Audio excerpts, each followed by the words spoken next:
When I was 22, I started seeing a guy who I met on a dating app for a while. His name was Hunter.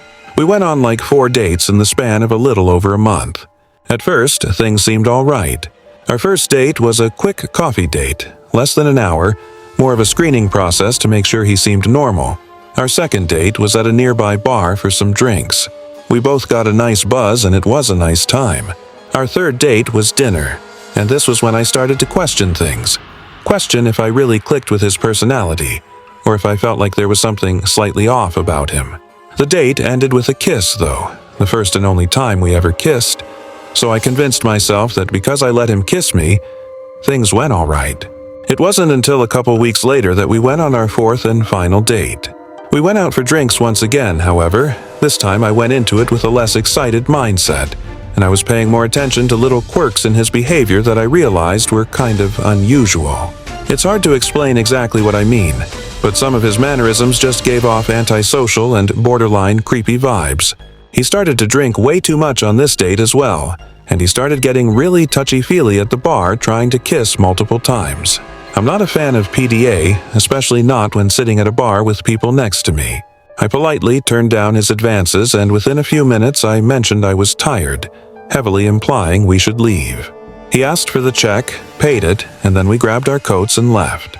As we were walking to our cars, he stopped me and very bluntly asked me if we could go home together. I said, "Not tonight. I'm tired and have work tomorrow," which was a lie.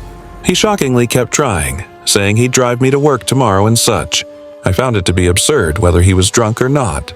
I also wasn't a fan of him drunk driving home. I made the decision at that point that I wouldn't see him again. I went to my car in the parking lot across the street and started driving home slowly, just because I had a couple drinks in my system. I wasn't drunk, but I was still very cautious. I was also overly alert of my surroundings, looking around for cops, which perhaps is why I picked up on the fact that the same car was behind me still after I made at least 3 turns. And at a certain stoplight, I realized it looked like Hunter's car. I texted him, "Are you following me?" He texted back pretty quickly saying, "Yes, I just want to make sure you get home okay." I called him, but he wouldn't pick up. This was so weird and quite frankly creepy. I pulled over and texted him to stop following me. "I'm fine." He stopped in the middle of the street for a second, I presume to read my texts, and then he drove off past me. He didn't text back not until I got home and was in bed. He said as follows, "I hope I didn't weird you out tonight. Sorry I got so drunk. Next time we should do something a little more low-key like dinner at my place or something." I didn't answer. So the next morning he followed up with, "Oh no, is the vibe dead?" I still decided to wait a bit to respond. Not even 2 hours later he sends me a question mark, so I decided to reply now before it got worse. I said, "Hey, I had a great time getting to know you, but I just think our personalities don't click that much. I also really just want to focus on myself right now. I hope you understand." After this was when the angry texts started coming in, the worst of which being, "No, I don't understand. You strung me along for 4 dates to tell me that? How about you pay me back half of everything I bought for you then?" There were a few other angry texts that involved personal information, so I'm not going to include them, but they were enough to prompt me to block him. I thought this would be the end of it, but then I started receiving no caller ID phone calls non-stop. I ignored all of them until he finally seemed to get the message and stopped. The next day, when my parents weren't home, I got home from work to find a bouquet of flowers on the stoop along with a card. The card was an apology from Hunter, asking for a second chance. He somehow knew where I lived. That disturbed me. In his mind, he somehow must have thought that this would come off as charming or sweet, when in reality, it was extremely alarming. I sent a long and final text to him to please not contact me anymore and never come to my house again, or I'd file for a restraining order. I kept his number blocked so I wouldn't see his response. I thought things would be over now, but I couldn't be more wrong. It was not long after this that I was home alone for the night. My parents' house is big, and I had a loft bedroom, which meant my bedroom was the highest point in the house. I awoke in the middle of the night to something. I wasn't sure what it was at first, but I felt as though I was hearing noises from downstairs. I tried my best to listen closely, and then I heard what was very obviously a door opening from outside my bedroom, one of the upstairs doors. Nobody was supposed to be home that night. Even in my haze from freshly waking up, I still immediately thought, intruder. I crawled out of my bed onto the floor and shimmed under the bed. Before calling 911, I texted everyone in my family asking who was home. I heard some distant noises from somewhere in the home, one of the other bedrooms. And then my bedroom door opens and footsteps came up the carpeted stairs. After they reached the top step, there was silence. The whole room is carpeted, so I couldn't hear any potential footsteps. And then I heard the drawers next to my bed begin opening.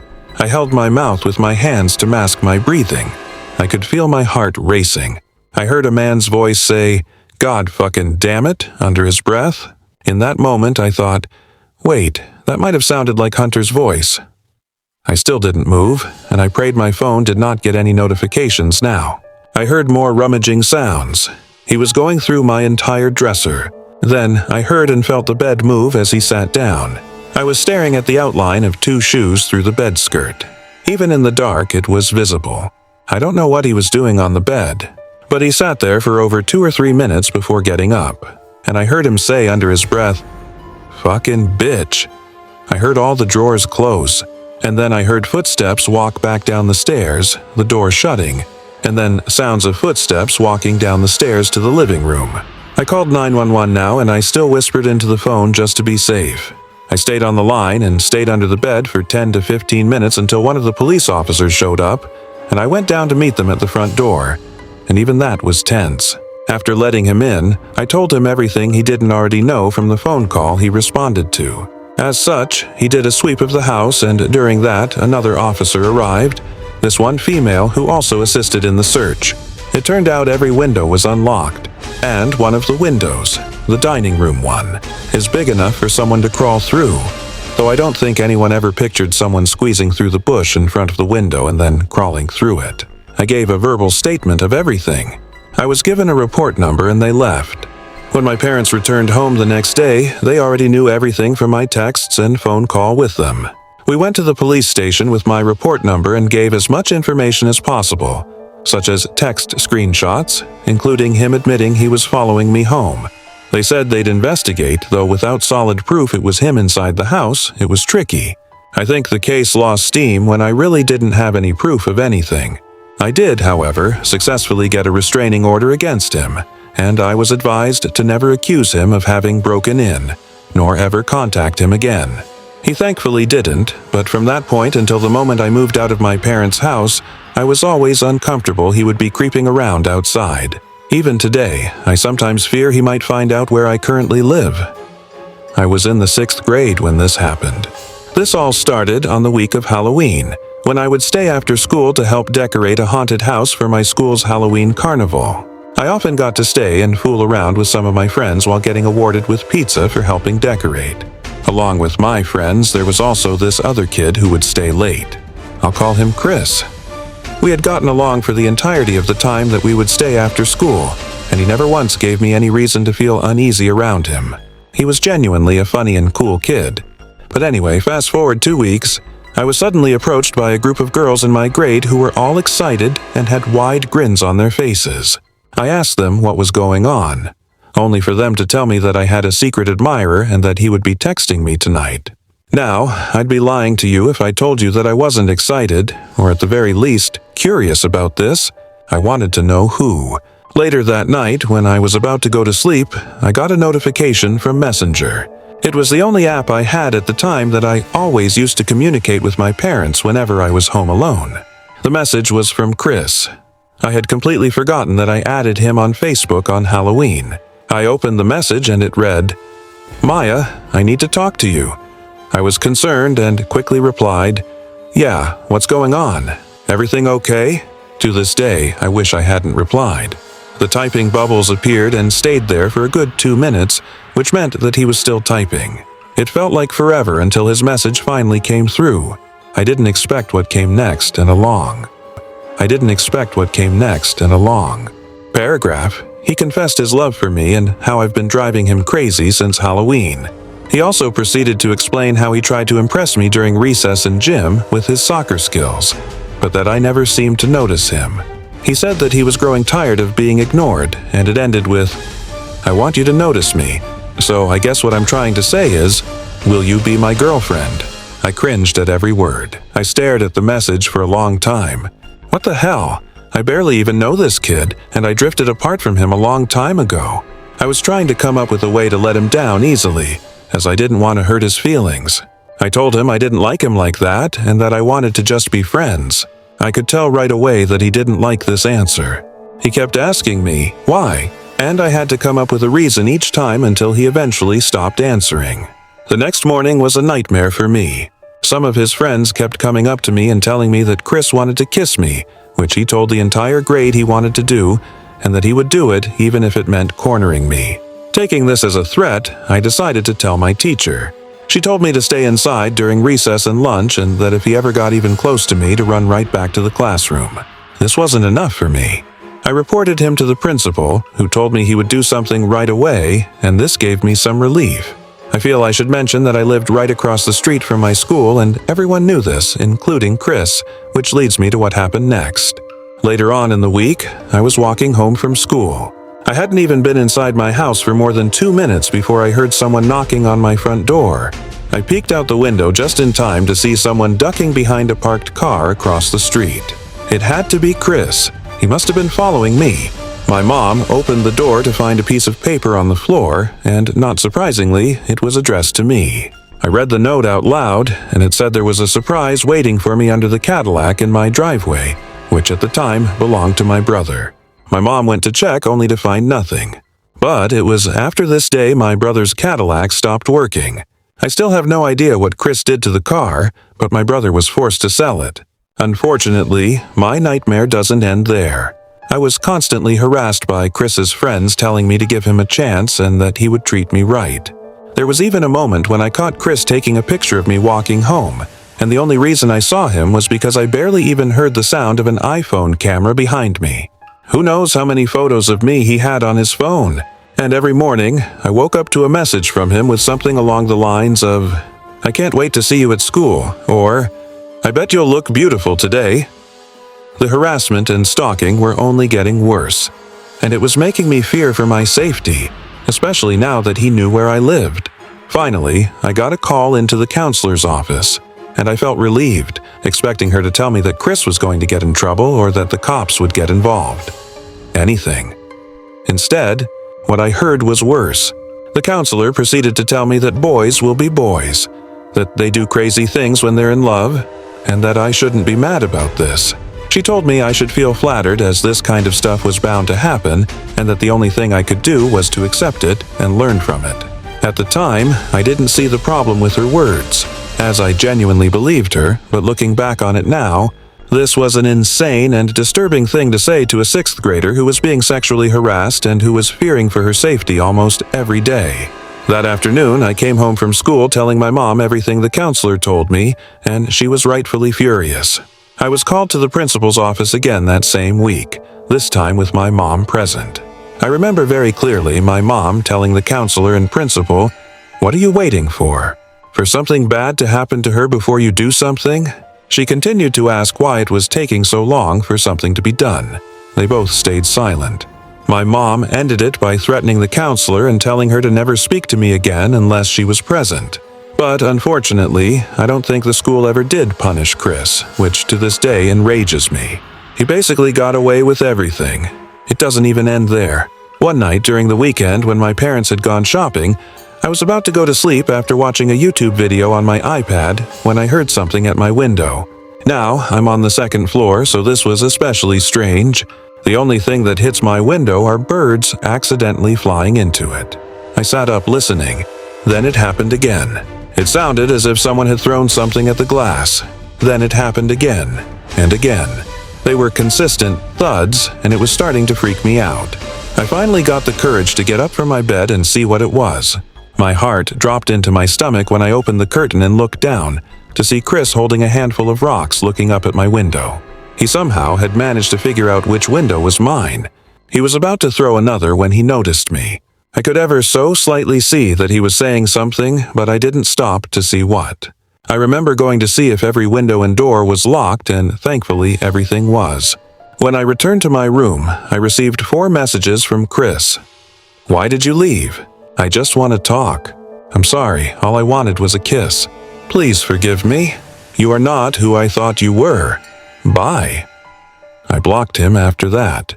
Thankfully, I never had another incident, even though I had to see him throughout the entirety of my school years, from 6th grade to senior year. The last thing I heard about him was that he was arrested. God only knows for what. The saddest and scariest part of my story, though, is the fact that a counselor was comfortable with telling me that this kind of behavior was a compliment and a learning experience for me as a girl. I just hope that woman no longer works with children, and that I never have to see Chris again. I want to stay as anonymous as possible with this. This was a very serious occurrence that I have PTSD about, and unfortunately, it scarred me. I'm changing all towns and names in the story, so there's no way it gets traced back to me. I've been a very reclusive person most of my life. It started at a young age. Even in my early school years, my teachers would tell my parents I had antisocial behavioral problems. I would even be included in some of the, I guess you would say, special 20-minute classes for speech and behavior in elementary school. At the time, I didn't comprehend why I was being brought there while the rest of my class wasn't. Middle school was when the pressures of the social hell that school is really started to set in. Kids started forming their friend groups, and that only carried over into high school and got worse. I never had learning disabilities or anything. I just had social issues, which had gotten better as I've grown older, but I would still consider myself an awkward, introverted person. However, I've made my close friends and I'm grateful for that. But now, let's talk about girls. Of course, being a social recluse comes with having trouble with the ladies. Honestly, not to get too graphic, but, it means something to my story. I lost my virginity at 21. That's a bit late, I'd say. This was at the age of 23. I moved out of my parents' place already. I had been working a high-paying job in my field for a couple of years at that point already, and I bought a townhouse in my hometown. It was pretty affordable, but a nice and big townhouse. I don't live there anymore, but it was 2 floors. It was the kind of place that would impress girls at 23 if you owned it. So one day, swiping on Tinder, I matched a pretty decent-looking girl. I'll call her Emily. We went on a date at a nearby restaurant for dinner.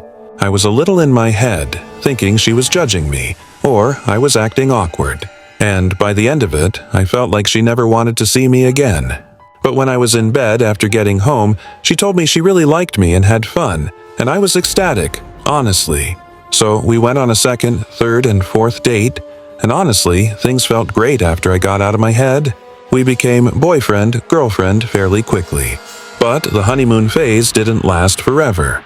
When you first start seeing someone, you get excited anytime they text or call you. You crave the attention because ideally, it's a two-way thing. But slowly, I started feeling as though she was texting me maybe a bit too much. At all times of the day, she'd ask where I was, if I was doing something, or perhaps took my time in responding. She'd call me or send question marks to follow up. One day when we were on the couch, she demanded we share our locations with each other. I wasn't thrilled about this, even though I had nothing to hide. I did it anyway. So we're a couple months into the relationship, our locations shared, and this is where things went really sour. She'd start asking me why I was at Phil's house and not answering her texts. It got so bad that one night when I was with Phil and my friend Mark in Phil's basement on a Friday night, she actually showed up to his house and Phil's mom walked Emily downstairs. She didn't even hide the fact that she was pissed at me and immediately spoke in a loud voice, almost a yell, reprimanding me for goofing around at Phil's house instead of answering her texts about going to some winery the following day. I asked her if we could discuss this later, but she insisted I leave with her. I apologized to my friends and went outside with her. We had an argument in the street. She wanted to come home with me, but I told her no. We both drove separately, obviously, so I drove home and told her not to follow me. When I got home, I sent her a long text telling her we need a break and I need space. Should I have done this in person? Yeah, probably. Text message breakups aren't fair most of the time. But honestly, in the moment, I was scared of what her reaction would be in person. Of course, she started calling me over and over, blowing up my phone with texts. When I eventually stopped answering, I got aggressive pounds at my front door of my townhouse and constant rings from the doorbell. It got so bad that my neighbor actually came out and asked her what she was doing. I heard Emily screaming at him that I'm a piece of shit and this and that, and my neighbor calmly told her to go home. I listened to everything with my ear basically up to the door. She did leave, and honestly, I was kind of disturbed. I'm not saying the crazy just came out of nowhere. There were definitely signs, but I was blind to some of it because of the honeymoon effect. The next day, I remembered to stop sharing my location with her, and immediately, as if she were obsessively checking our texts, she angrily blows me up for doing that. I was more and more sure of my decision to cut ties with her every text she sent. My final text to her was, "I'm sorry, Emily, I have to block you for a while. You're scaring me." She surprisingly didn't come knocking or anything. However, I noticed she instantly stopped sharing her location as well. It was exactly 1 week later. I went over to Phil's house again and chilled with the guys. I left around 11 p.m. and got home shortly after. I wasn't tired and I was hungry, so I threw some food in the microwave and plopped on the couch to watch a movie. I was browsing all the streaming apps for something good. I wanted a scary movie.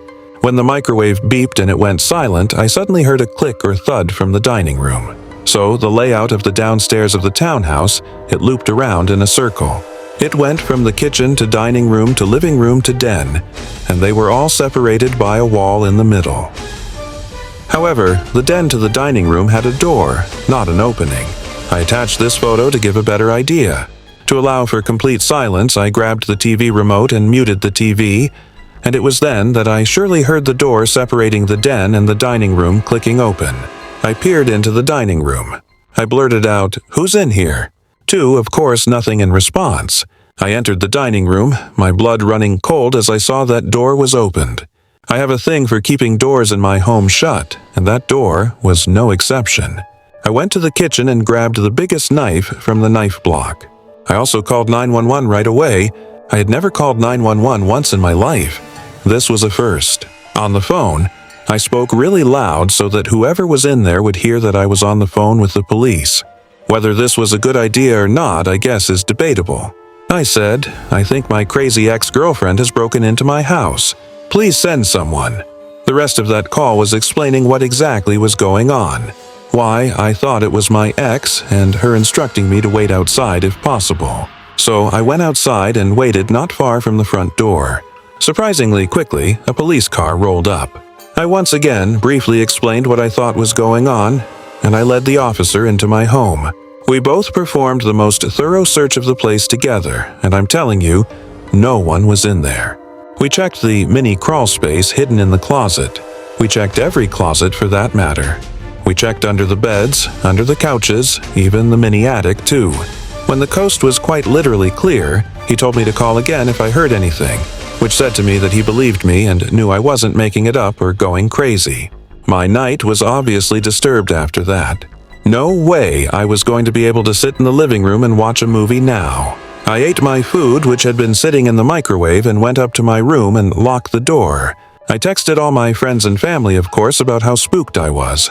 But given that no one was in there, I had to dismiss it as just one of those creepy moments of something in the house moving by itself. I almost texted Emily, but refrained from doing so. I took a melatonin, and from what I remember, I quickly drifted off to sleep surprisingly. However, I'm a light sleeper and something caused me to wake up. I didn't know what it was, but something in the room felt off. I checked my phone and I had a bunch of texts from a random number. That must have been what woke me up. I quickly realized it was Emily. In short, without reading the paragraph she sent me, she was stating how sorry she was and that she wanted to talk. She was begging me to see her to talk tomorrow in person, and the rest of the texts were her saying, "Are you awake and wake up?" over and over. She said wake up a total of 8 times over text. Surprisingly, she hadn't tried calling me though. I responded, "Why are you awake right now? This is crazy that you're blowing me up at an hour like this. Honestly, if I wasn't sure before, your actions just these past few days alone have confirmed that I don't want anything to do with you anymore. Please just leave me alone." Seconds after I pressed send, I heard a scream from inside of the closet next to my bed. It was Emily's voice yelling the word, "No!" And then the closet door burst open. I didn't have time to think of anything besides jumping out of the bed and getting that bedroom door open and getting out of the room. It wasn't locked anymore, mind you. Once out of the room, I pushed the door shut and held it shut as she tried opening the door. She didn't just try opening it, though. She started stabbing the door, and I saw the knife she was wielding piercing through my side. In the moment, I decided to scream, "Baby, I love you. Stop," instead of something like, "You're sick and you need help." When I said, "I love you," she stopped and calmed down. And I took this moment to call 911 again silently while still holding the door shut. At this moment, we spoke through the door to each other while I had 911 on the line, and I came up with some bullshit on the spot that I was going through a rough time right now, but that I loved her and was planning on getting back with her. She said in a frantic voice, "That's all I wanted to hear. Why couldn't you be honest with me?" She asked me to open the door. I had to stall, though. I told her I was scared and wanted her to drop the knife. Eventually, she agreed, and I told her to throw it across the room so I could hear it land. She did so. I heard the clang of the knife ricocheting off the wall and onto the floor. So what I did next, I yanked the door open and tackled Emily to the floor. She screamed and fought and went hysterical. I didn't care. I held her down as I yelled my address and everything into the phone, which was still connected to 911. I held her down all the way until the police arrived. To my surprise, the police literally kicked the front door down, and it was so loud it could be heard over Emily's struggling all the way upstairs. Police entered the room quickly, a surprising amount of police actually. Emily was put in cuffs quickly and she was hysterically crying. I think the only reason I wasn't crying was because I was in such shock. This was the worst, most scarring night of my life. The nightmare didn't end there, though. There was such a long and serious legal process that followed as far as getting Emily convicted. I never wanted my name or any info to be out there on the internet to end up on one of those crime YouTube channels, so I've been careful about leaking too much information that could get back to me. Emily's in prison for some very serious charges. No part of that makes me happy. This was someone I spent a little chunk of my life with, more or less every day. Someone I thought I loved. Someone who tried to kill me. She was not right in the head, and it still pains me how oblivious I was. Not only because of how infatuated I became at first, but because of my own lack of self-confidence to a degree, that I was so focused on impressing her at first that I didn't even pay attention to certain alarming behaviors on her part early on. I know this will stick with me forever, and honestly, even anonymously, it would feel good to get the story out there finally, if it's chosen to be read. If it's chosen to be read.